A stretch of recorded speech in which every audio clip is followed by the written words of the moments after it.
नमस्कार, मैं हर्ष अग्रवाल और आप देख रहे हैं न्यूज़ 18 का डिजिटल प्लेटफॉर्म। अमेरिकी राष्ट्रपति डोनाल्ड ट्रंप ने एक बड़ा ऐलान किया है। उन्होंने कहा है कि अमेरिका में इंपोर्ट होने वाली सभी विदेशी कारों पर 25% का टैरिफ लगाया जाएगा। ट्रंप ने यह भी साफ कर दिया है कि यह टैरिफ का स्थायी फैसला होगा। राष्ट्रपति ट्रंप ने कहा है कि अमेरिका उन सभी कारों पर प्रभावी रूप से 25% टैरिफ लगाएगा जो देश में नहीं बनी है। उन्होंने आगे कहा, लेकिन यदि आप अपनी कार अमेरिका में बनाते हैं तो उस पर कोई भी टैरिफ नहीं लगेगा। अनुमान के मुताबिक इससे अमेरिका को करीब $100 बिलियन टैक्स का कलेक्शन होगा। ट्रंप के इस फैसले के बाद कनाडा और यूरोपियन कमीशन समेत अन्य के रिएक्शन भी सामने आए हैं। इस पर कनाडा ने क्या कहा? कनाडा के प्रधानमंत्री मार्क कार्नी ने ऑटो आयात पर अमेरिका के 25% टैरिफ को अपने देश पर सीधा हमला बताया है और आगे कहा है कि यह न केवल कनाडा बल्कि अमेरिकी अर्थव्यवस्था को भी नुकसान पहुंचाएगा।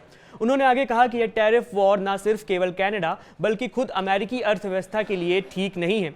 उन्होंने इसके बाद आगे कहा कि अमेरिका के उपभोक्ताओं को भरोसा कई वर्षों के निम्नतम स्तर पर चला गया है।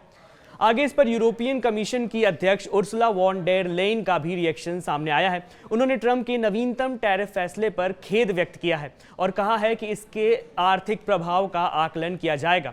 उन्होंने एक बयान में कहा कि टैरिफ कर है, यह व्यवसायों के लिए बुरा है, उपभोक्ताओं के लिए समान रूप से बदतर भी है। उन्होंने आगे कहा कि यूरोपीय संघ अपने आर्थिक हितों की रक्षा करते हुए बातचीत के जरिए समाधान तलाशना जारी रखेगा।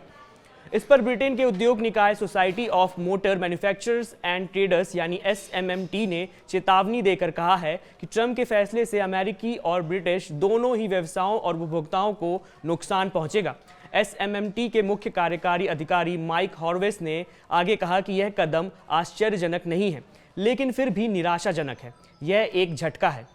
हम आपको बता दें कि ऑटोज ड्राइव अमेरिका, जो गैर अमेरिकी कार निर्माताओं के लिए लॉबिंग समूह है, उसने भी चेतावनी दी है कि नए टैरिफ का विपरीत प्रभाव पड़ेगा। समूह के अध्यक्ष जेनिफर सॉफियन ने एक बयान में कहा कि टैरिफ से संयुक्त राज्य अमेरिका में कारों का उत्पादन और बिक्री करना अधिक महंगा हो जाएगा, जिससे कीमतें बढ़ेंगी, उपभोक्ताओं के लिए कम विकल्प होंगे और अमेरिका के विनिर्माण नौकरियां भी कम होंगी। फिलहाल के लिए इतना ही। आप देखते रहिए न्यूज़ 18 बिहार झारखंड।